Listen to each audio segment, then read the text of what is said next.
Шерфіңіз қайырлы olsun. Saat 15:30 бүгін Қырмыжғалының 959 күні девам етмекте. Эфирде заман яйыны. Түневін яқаланған 5 қырым татарыны бүгін махкеме апске ала біле. Отырушылар 2:30-да башланмақ керек еді.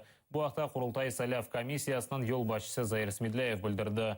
Белеке Түневін Мамақ, Строгановка ве Боғурча, Каменка қасабасында өткерілген тентугден сон Узеир Тимур Абдуллаевлер, Рустем Исмаилов, Эмиль Джемадинов ве Айдер Салидинов яқаланған еді. Оларны Хизбу Тахрирге алақасы бардыр деп терроризмде шеклейлер. Евлерінде тек діни китаплар таптылар. Вчера у 5 крымских татар провели обыски, затем их вывели в управление ФСБ, их задержали. Очевидно, сегодня будет суд, где им изберут сроки содержания под стражей. Ну, это традиционная схема, обыск, арест и так званая борьба с терроризмом. Сегодня для уничтожения крымских татар выбрали несколько таких тактик. Одна из них это посредством силовых структур официально, да, то есть с использованием так званой судебной системы. И вторая это похищение и убийство людей. И все это делается для того, чтобы крымские татары признали те изменения, которые произошли в 2014 году. Да, 17 кішік бала бабасыз қала біле. Бұл қадар бала яқаланған Қырым татарларынан айлелерінде бардыр. Сияси мабуслерінің қоранталарына ярдым көстерген біздің балалар бірлешмесінің тешкілячыларынан бірі Лилия Буджурова білдіргенне көре, бұл балаларны да өз қанаты алтына алажақлар. Бірлешме сияси мабуслерінің 47 баласына пара топлап ай тарқатадыр. Шымды оларының сайысы 64-ке етті. Ярдым көстере білгенлерге экранларда көстерілген телефон вастасынен бағланмаға тепсие етелер. Забрали моего мужа. Сказали, что он террорист. У меня просто слов нету. Достались дети у меня на руках, 4 детей. Что будет дальше, я не знаю, потому что нам ничего не говорят и не объясняют. Просто мотивируют это тем, что вот вы обвиняетесь в терроризме и все. Забрали наши семейные сбережения, забрали планшеты наши. Ребенок мне сказал, говорит, мам, я этот ужас никогда не забуду, я его буду помнить всегда. Яқаланғанларының қомшылары олар террорист ола білгеніне инанмайлар. Айтқанларына көре ишғалжелер яқалануларыны әселет миллетара кергенлігіні чықармақ үшін епадыр. Это всегда добродушные, порядочные дети были. Выросли ребята очень порядочные. В любой момент обратиться за помощью, они никогда не откажут. Настолько воспитанные дети. И какое может быть вообще терроризм? Это все несправедливо, это все неправда. Это все поклеп, это все на наш народ. Но, к сожалению, нас это разжигает между людьми. Пригласили вон телеканал «Милет» и приехали. Где наш «Милет»? Вот наш «Милет». С муфтията никого нет. Никого нет. Ни правительства. Вот живут на нашей улице. Правительства никого нет. Приехали машины. Ақтем Чайгозышы бойынша 26-й махкеме топлашывы кете. Адвокат Николай Полозовның сөздеріне көре, бүгінді таққатын малыматына көре, зарар көргенлеріні діңлейджеклері. Түнебін 4 ополчение векіліні зарар көрген статусында соравдан кечіргенлер. Адвокатның сөздеріне көре, оларының изаты таққат девамында ки изатындан фарқланадыр. Первым потерпевшим, который был допрошен сегодня, являлся Гусаров, член народного ополчения. Ахтема Чайгоза не видел. Пострадал в результате давки, за медицинской помощью он не обращался. Вторым потерпевшим, допрошенным до обеда, был Колесников, который также являлся членом народного ополчения. Ахтема Чайгоза Колесников не видел и заявил на суде, что он никак не пострадал. Третий потерпевший по фамилии Грек, представитель казачества. По его показаниям у него было сломано 2 ребра, он был совместно с ранее допрошенными потерпевшими Кириенко и Дорофеевым. В конец судебного заседания был допрошен еще один потерпевший, Дубаковский. Он пояснил, что записались они в ополчении всей семьей, присутствовали на митинге, пострадал от того, что ему в руку ударила пластиковая бутылка, при этом он точно не вспомнил, в какую руку. На суде он говорил, что в правую, а в показаниях, которые давал в ходе предварительного расследования, указано, что в левую.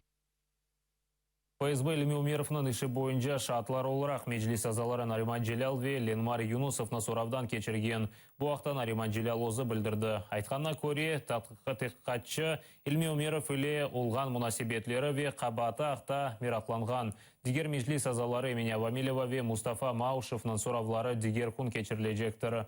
Белик Илми Умеровна Русия бутунлигini бозмага чагыруулар япкан деп кабатлайлар. Уңа каршы сепаратизмде жинай иш ачтылар. Следователи на допросе интересовали обстоятельства нашего знакомства с Ильми Умеровым. Также знаю ли я о той передаче, слова в которой вменяются в вину Ильми Умерову, вижу ли я в этих словах какие-то призывы и так далее. Вот. Ну и интересовались, что мне известно о позиции Ильми Умерова касательно территориального статуса Крыма и так далее, и так далее. Но в большей части вопросов я воспользовался статьей 51 Конституции России и отказался давать показания, в первую очередь касающиеся меня лично.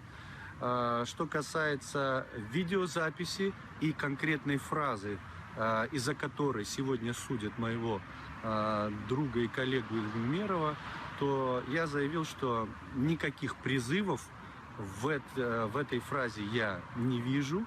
И никогда каких-либо призывов к противозаконной деятельности от Ильми Умерова я никогда не слышал. Человек имеет право высказывать свое мнение по любому интересующему его вопросу. Украина шарқында кеткен женкна Русия тежавузы, яғни агрессиясы оларақ таныдылар. Более резолюцияны Европа Бірлігінің парламент ассамблеясы қабыл етті. Оны Чехия векілі Кристина Зеленкова теклиф еткен. Кремльге Украина территориясындан өз ордысыны чықармаға талап еттілер. Бұне берабер айры резолюцияда Русия ишғал олынған Қырымда инсан ақлары бозылуында месулиетлі олғаны қайдетілі. Екі резолюцияда чоқлықнен қабыл етілді. Халық депутаты Светлана Залищук білдіргенне көре, шымды Украина Русияны месулиетлікке желп етмек үшін халықара махкемесіне мұражат ете біле. Ці резолюції, які були ухвалені вчора, вони визначили ті проблеми, які в тому числі були після окупації і агресії. Я говорю зараз і про заборону Меджлісу, я говорю зараз і про те, що ПАРЄ підтвердила присутність російських військ на території на Сході. Ми говоримо зараз і про наших політв'язнів, про те, що Росія їх не звільняє, і цілу низка інших проблем. Про неможливість захищати свої права на території Сходу, наприклад, в тих судах, які існують, тобто неможливість добитися правосуддя. Ми звертаємося до Міжнародного кримінального суду, де ми подаємо всі факти про скоєння воєнних злочинів і злочинів проти людства. Це раз. Друге, ми подаємо до Міжнародного суду ООН, де ми намагаємося притягнути відповідальність Росії до того, що вона порушила конвенцію щодо ліквідації расової дискримінації. Русия халқара тешкілатлары қойған талапларыны бежерместен Қырымна арби базаға чебіре. Бұны Европа Бірлігінің парламент ассамблея топлашуында Қырым-татар халық лидері Мустафа Джемилев білдірді. Джемилев шымды ишғал олынған ярмадыдаки вазиетні Сталин вақытларын қияслады. Россия не только не собирается уходить из Крыма, но усиленными темпами превращает Крым в мощную военную базу, которая представляет уже угрозу для всего Черноморского региона. Одновременно Россия различными репрессивными методами вытесняет коренное крымско-татарское население из Крыма и в огромном количестве привозит из Российской Федерации людей на оккупированный Крым. По всей вероятности, не будут продолжать впускать туда и международные организации для мониторинга прав человека. Точнее, будут пускать только тех, которые через Москву в нарушение нашего украинского законодательства будут ездить в оккупированную территорию, встречаться с оккупационными властями и некоторыми коллаборантами, а потом рассказывать мировой общественности и своим избирателям о том, как прекрасно живется в условиях оккупации. И я в этой связи хотел бы поблагодарить выступавшего передо мной депутата Ле Боргни, который извинился за депутата из Франции, незаконно посетивших оккупированный Крым. Уровень свободы и безопасности в оккупированном Крыму сейчас очень напоминает самые мрачные годы сталинского режима. А по некоторым признакам она даже хуже. По крайней мере, при советской власти, при Сталине не убивали тайно, не выкрадывали, не убивали. Там была четкая процедура репрессий и убийств людей. Сейчас этого нет. Сейчас могут просто люди исчезать. Кырымдатар халық лидері Ақта Мустафа адлы фильмін октябрьнің 28-інде тақдим етежеклер. О молодость кинофестивалі черчевесінде көстерілежек. Фестивальде үш конкурслы программалар нумайыш етілежектір. Бұл толове екі қысқа фильмлер. Мустафа фильмі конкурстан тыш программасына кірді. Анда Мустафа Джемилевтің милли әрекетінде иштирагы Ақта тариф етіледір. Фильм фестивальде Русия апсында олған Олег Сенцовны да хатırlayacaklar. Ми не можемо не згадати про ті страшні події, про ті злочини сталінського режиму, які були і направлені проти татарського, кримсько-татарського народу. І сьогодні ми це чуємо, які обшуки йдуть у Криму, що відбувається з забороною Меджлісу. І я думаю, що цю картину буде дуже цікаво подивитися. Вона присвячена, безумовно, центральна постать – це Джемільов. І дуже багато робиться. Ще нам подзвонили, сьогодні зробили і документальний фільм про Джамалу. Але, на жаль, ми не встигаємо його показати вже, мабуть. Але що ще вигадаємо? Тобто будуть ще і приємні несподіванки. Це документальний фільм. Ми показуємо його окремо як спеціальну подію. І дуже сподіваємося, що цей фільм буде включено до офіційної програми Берлінського фестивалю. Те, що стосується Сенцова, у нас не закінчується, присвячено завжди.